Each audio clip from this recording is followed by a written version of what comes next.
Probably the most important part of Bootstrap is the grid or the grid system. And the grid system, as we kind of talked about a while back in our design section, is basically designing with grids. You know how you design in a 12 column or a 16 or 24 column grid. It could be 960 pixels wide or whatever the width is, but it's built and designed within a grid to keep everything in order, to have your content on the left side and a sidebar on the right. I mean, you can see right here, this web page is clearly built on a grid. It's got about 8 columns wide here and 4 columns here to equal 12 columns in total. So it's built on a grid. And coding a grid in CSS can be a pain in the arse, because you have to calculate. If you want it to be responsive, you need to use percentages. You need to have the correct gutters in between each column. And trust me, there's a lot that you really need to take into account to make sure it's cross-browser compatible, works on all the devices, and is not giving you any bugs. Luckily, the guys at Bootstrap, they've done all this for you, and you don't have to worry about that. You could just worry about coding your design, coding your designer's design, and delivering your project on time, on budget, and as sexy as ever. So basically, we're going to talk about the grid. I'm going to help you understand what the heck it's all about. In the CSS tab here, we're going to click on Grid System. I'm going to briefly go over what they're telling you here, and then we're going to see it in practice, in real world, in our code. So Bootstrap includes a responsive mobile-first fluid grid system that appropriately scales up to 12 columns as the device or viewport size increases. It includes predefined classes, CSS classes that is, for easy layout options, as well as powerful mix-ins for generating semantic layouts. All mumbo-jumbo, jargony, blobbity-blobbity, basically saying it lets you use a grid system without having to code much CSS. You could just get right straight to the point. So grid systems are used for creating page layouts through a series of rows and columns that house your content. Here's how the Bootstrap grid system works. So rows, now you need to understand these rules, and we'll go through them as we code, but I want to quickly touch on this stuff for you. Rows must be placed within a container class. Now the container is fixed width, meaning it is a fixed width layout, like 960 pixels wide, for example, or container-fluid, which is full width, a full width website layout for proper alignment and padding. Use rows to create horizontal groups of columns. Content should be placed within columns, and only columns may be immediate children of rows. Now, this might not make much sense to you right now, but it will eventually. Predefined grid classes like .row and .call_xs4 are available for quickly making grid layouts, and I'll show you that momentarily. Columns create gutters or gaps between column content with padding, so on and so forth. Feel free to read this if you want. In fact, I suggest you do so you're familiar with the documentation. And we're going to scroll down here to the grid options. And basically, they use predefined classes that will let you create grid-based layouts.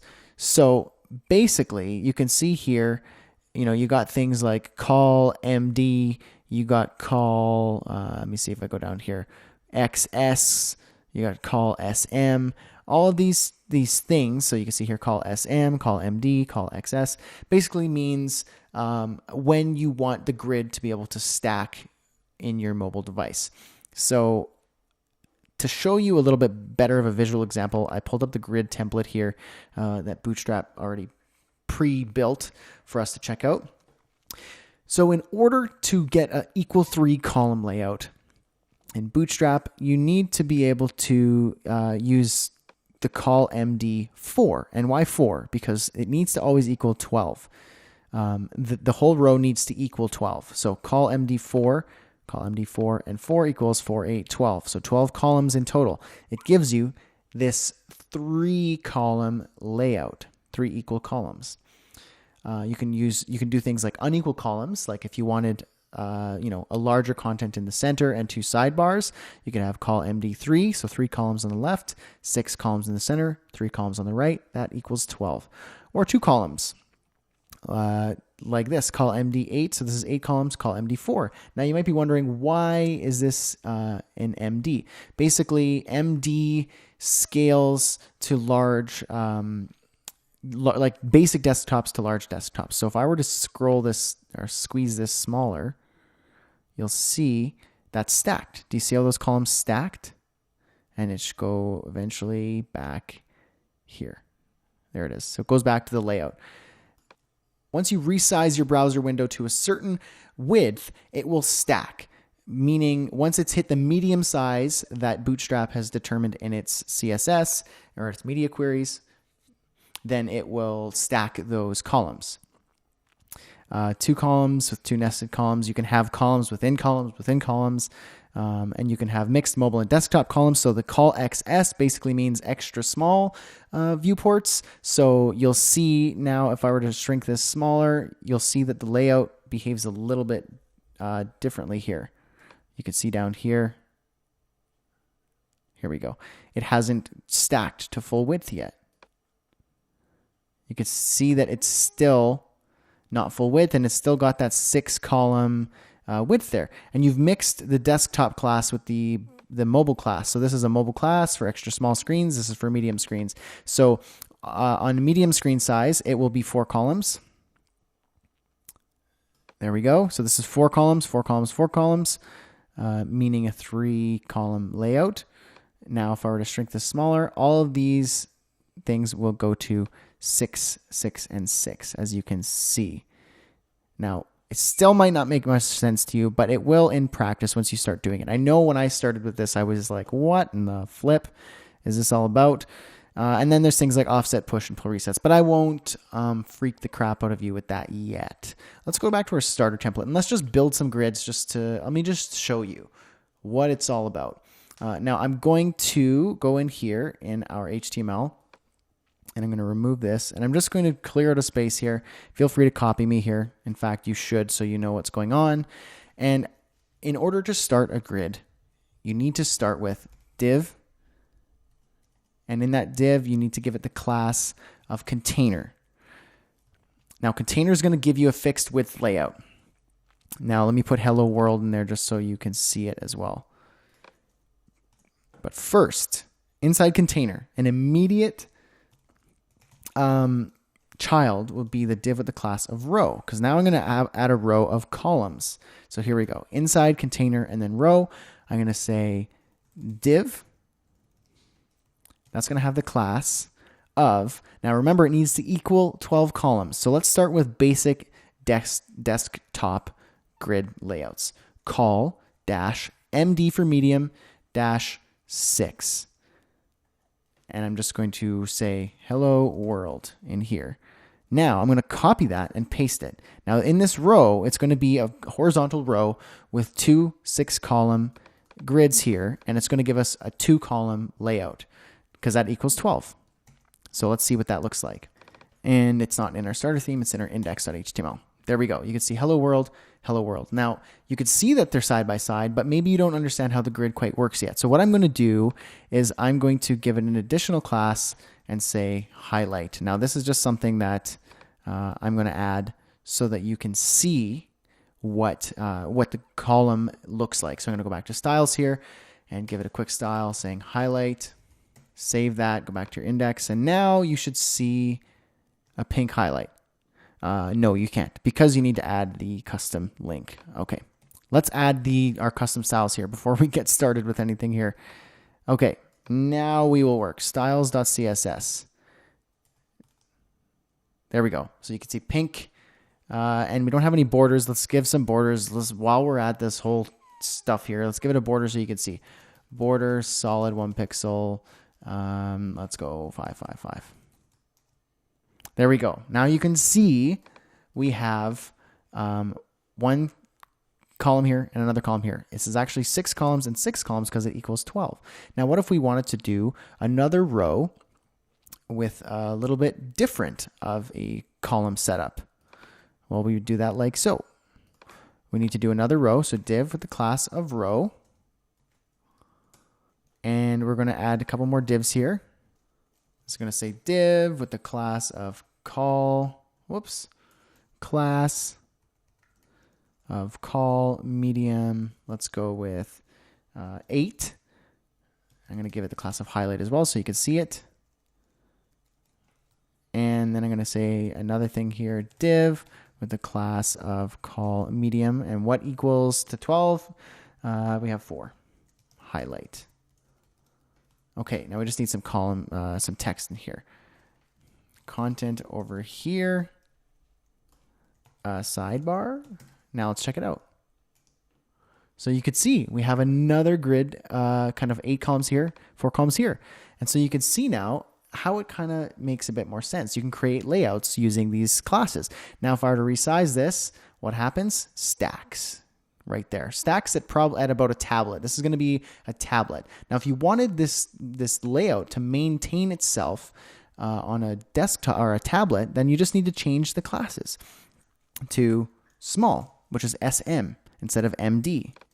So SM, I'm going to say SM, save that, refresh, same layout, and it will stay on desktops, large desktops, and tablets. See how that works? But when we switch to mobile, small screens, it stacks. The reason why you do that is because some layouts don't work well on mobile devices because it'll be too small. Having sidebars on a mobile device just doesn't really look well because everything's cramped. So that's why you do that. It's for responsive development. If you wanted it to maintain its layout in extra small devices, switch out SM for XS for extra small and watch what happens on this bottom row here. Tablet, mobile device, it stays there the entire time. And sometimes you want that. And so that's how that works. Now you can combine all these classes. So what if you wanted on, let's say, large desktops or desktops and large desktops, you wanted it to be 6 columns and 6 columns. So let's say MD, so 6 and 6. But if you wanted, when it shrunk to a tablet, to say this one was a column, small, and let's give it 8. And therefore this one could be column dash small dash 4. Now it will modify depending on the screen size. So here we have 6 and 6 on large or desktop size. Now tablet, watch what happens. It changed to 8 and 4. And then it will stack on mobile devices. Now we could change that again to say mobile devices. I want it to have a different layout altogether. Let's do something like call dash extra small dash, let's go 10. And over here, we'll go call dash extra small dash 2. Now, let's see what happens. So we got 6 and 6, 8 and 4, 10 and 2. There we go. I didn't refresh.